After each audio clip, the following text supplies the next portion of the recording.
Hey guys, Rob from AST here.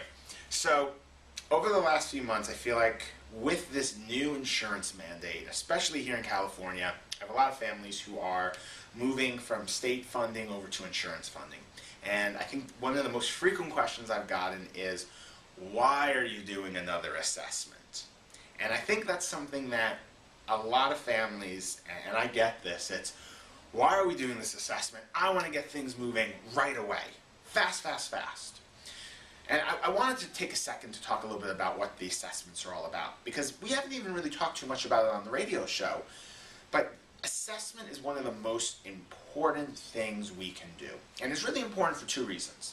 The first is kind of the administrative reasons, because I say that because that's what gets funding.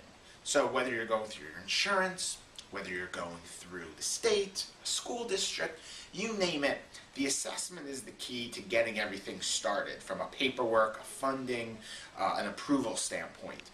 Because it makes sure that the program is set up in such a way, or being recommended in such a way, to meet the funding requirements of that funding source. Really, really important for families here in California, because as you move from state to insurance, there's different things to keep in mind. In some ways they're good because you can maybe work on more goals, more environments, more targets.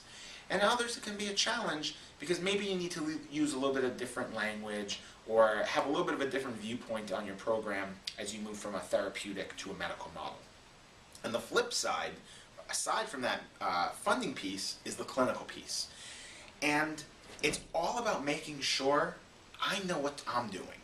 I have my game plan.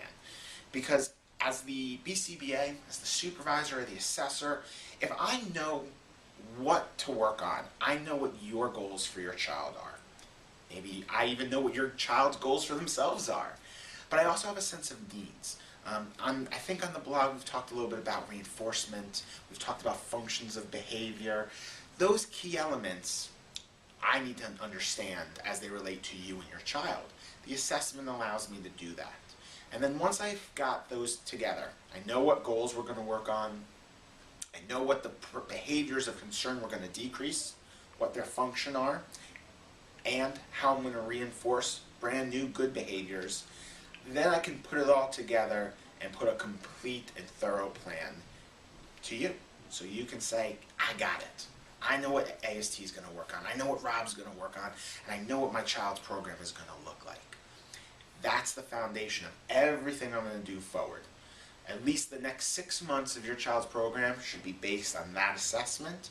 And if I really nailed your child and nailed that program and assessment, it'll be even longer than that. We'll be able to start planning a year from now, 2 years from now. Always reevaluating, always tweaking, always individualizing, but it's the foundation of where we're going to go.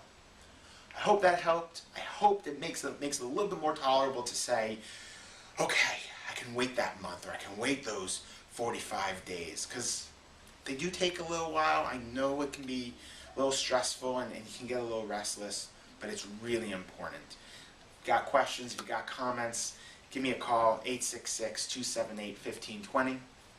Chat to me on Facebook, or more info at autismtherapies.com. Bye guys.